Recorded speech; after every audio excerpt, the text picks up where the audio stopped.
I'm a mechanical engineer, and after that I joined Bosch. So in Bosch, I was working as a design engineer for 1 year on fuel supply modules, and then later I wanted to get into the field of electrification, and I currently work on the design and development of electric vehicle powertrain. So how long have you been working? Like what has been your work experience so far? 4 years and 9 months to be precise. So your work has been very technical, right? In terms of the job role. How did the whole thought process of an MBA even come to your mind? I've always wanted to do an MBA since my engineering. Initially, I wanted to go for an MS first and then an MBA later in the US. So for that, I wrote my GRE, I applied. I got into Michigan Tech in the US, but I was not very keen on Michigan Tech. So I had applied for a few more universities in Clemson, North Carolina, and a couple on the West Coast. So I didn't get into those. So I decided I had a good job offer, so I'll take this up. After that, I've been actively looking for leadership or managerial positions or opportunities in my current organization. And along with that, I'm also working directly with a lot of suppliers and their suppliers and customers, then a lot of internal stakeholders as well. So most of these interactions are more than a technical basis. I would say it has evolved from a technical discussion to more of a business situation, a business discussion. So I'm transitioning from a technical role to a project management role. So, when you actually thought of an MBA, what was the first thing that you did? So did you apply with your GRE score itself? No, I got a 325 on my GRE. So I was not very happy with that. I thought I could do a little better than that. And I noticed that a lot of European schools, they accepted GRE, they always had a preference towards GMAT. And being an Indian male engineer, I wanted to improve my quant score. In GRE, my quant was, I think, 165 on 170, which is a little low if you consider the applicant pool. So I wanted to give GMAT a shot. So what was your process? Like how long ago did you start preparing for your GMAT, and how did you go? Okay. So for my GMAT, during my first year at work, I tried to do a bit of GMAT. I bought the OG for verbal and quant, and I started that. I did that for maybe 6 to 7 months, but it was a little on and off. I wasn't very serious about it. And then after the first year, I decided I needed a bit of help with verbal, especially with the tips and tricks for sentence correction and RCs. So that is why I went through a couple of institutes, and I was pretty happy with the coaching. And that whole process was 2 months of coaching, and I had 2 months of moderately intensive prep for my GMAT and 2 months of proper prep. How much did you score on your GMAT? I got a 730 on my GMAT. I took it in March 2018. So from March 2018 to applying last year, was there something that you worked on in terms of your profile, or because it took you almost a year to apply, right? Yes. There was an opportunity to get some international work experience. So, but because of bad economic crisis and a few more things happened at work, and that's why that did not pan out. So that is why I waited for a year. I wanted to see if I can get the 6 months or 1 year of international work experience. That would have helped me with my profile first, and also monetarily it would have helped me a little more. So that is why I wanted to wait for a year. And most of the European B schools, they look for people with around 5 to 6 years of work experience. So at 2018, I had less than 3 years. So I wanted to make sure I was around 5 years, and I had a certain amount of exposure, not just to the technical topics, but also to the managerial topics. For me to grow further, an MBA would accelerate this process. Okay. So were you very clear from the beginning itself that you wanted to apply to European schools, or Yes. even evaluate US schools or anything of that? So I like the appeal of a 1-year MBA. It's a little more intense. You get to interact with a more mature crowd, so a little more senior. So that way, that is something I'm looking for. So that is why European schools were what I was targeting. What was your thought process around how you should focus on your application, since you had a decent GMAT score? How did you go about that? I started applying in August. So the first school I applied to was HEC Paris. So I went to most of the school's website and I went through their curriculum and also the roles which were offered post MBA. So I noticed that with HEC, INSEAD, and RSM, primarily in continental Europe, these schools gave me the best opportunity to move into a product management role or a role in sustainable energy. So that is why I shortlisted these three schools. And after that, I started off with HEC because that is a 16-month MBA program. So if I start off in September, I would finish by end of December. And that is ideally when most of the companies have a budget and they would be looking to hire people. And you also have an option of internship with HEC Paris with a 16-month course. That is why that was my first school. I applied to HEC Paris for R1, and I really thought I did my applications well. In fact, to this day, if you honestly, I feel my HEC Paris application was stronger than RSM.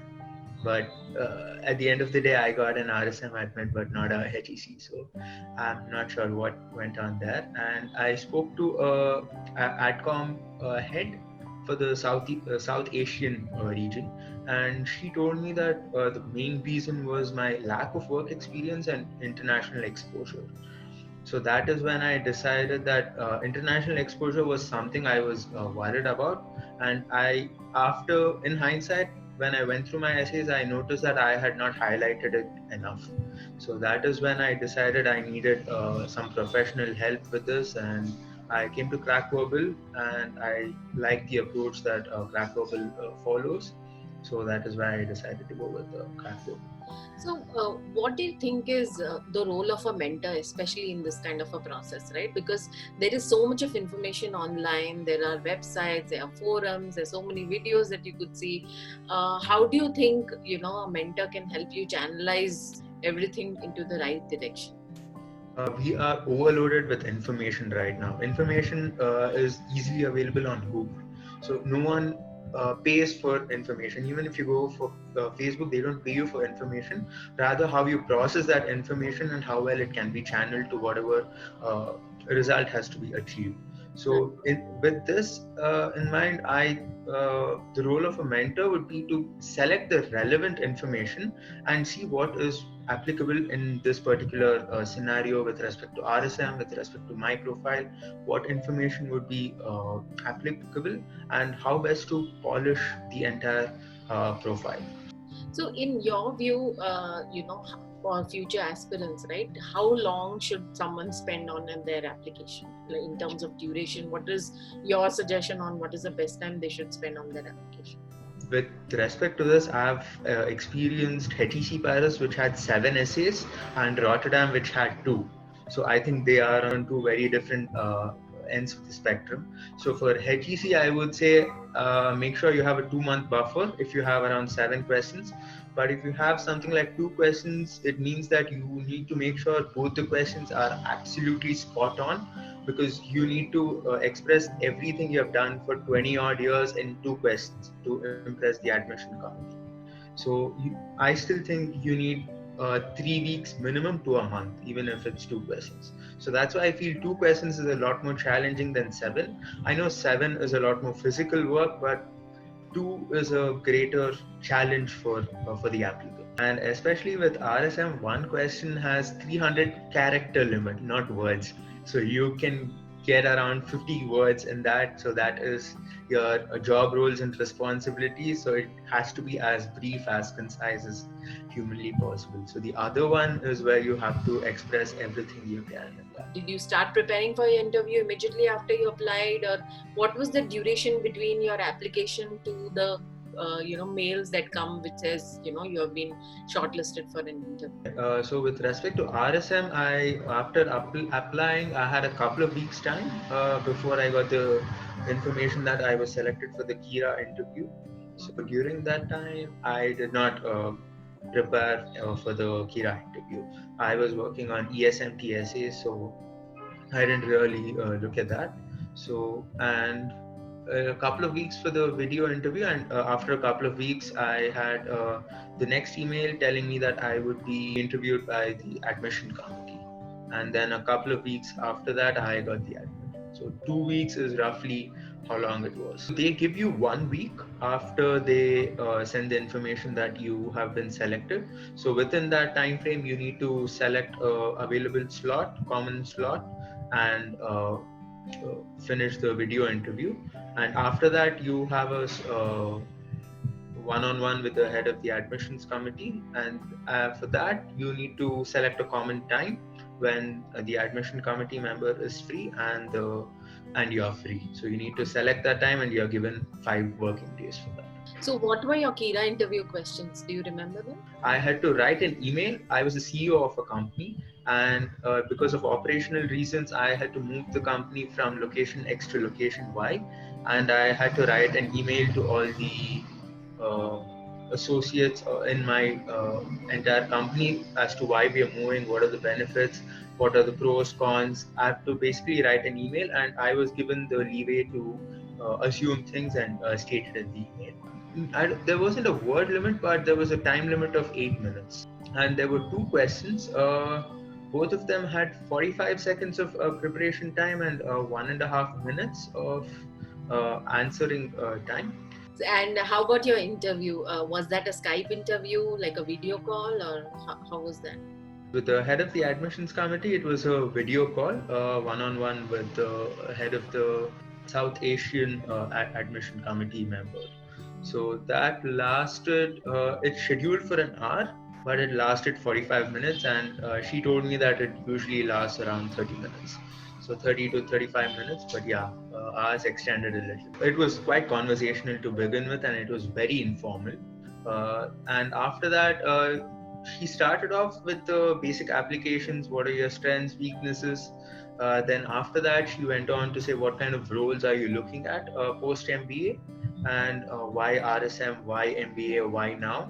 And then she went through my application, and she noticed that I lead a team of with multicultural associates, and she asked me a couple of questions in terms of how do you deal with cultural diversity, maybe some miscommunications or misunderstanding because of cultural reasons.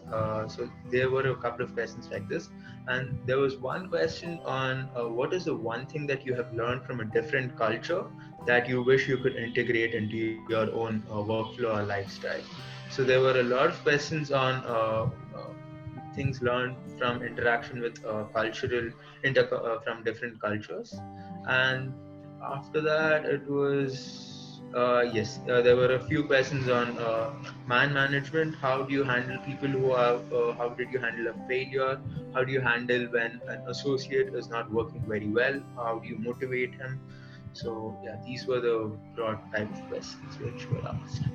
Even before the interview, once you have applied, did you speak to any alum or any key things which you think anyone should do when they apply to any specific school?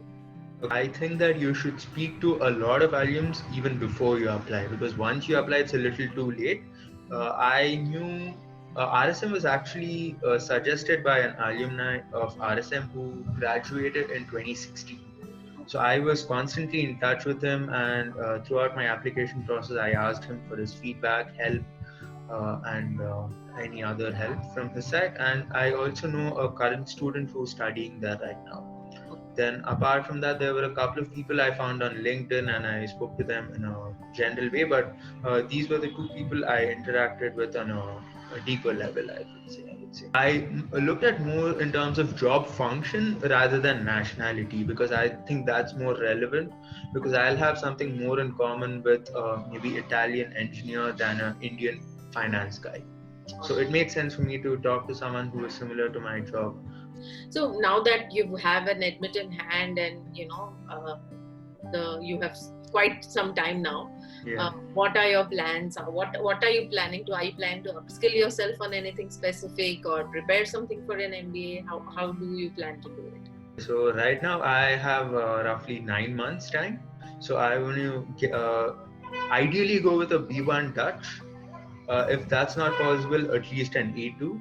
And along with that, I want to get the basics of product management done right now. So the PMP certification, I'm doing it through work, so it would help me at work as well.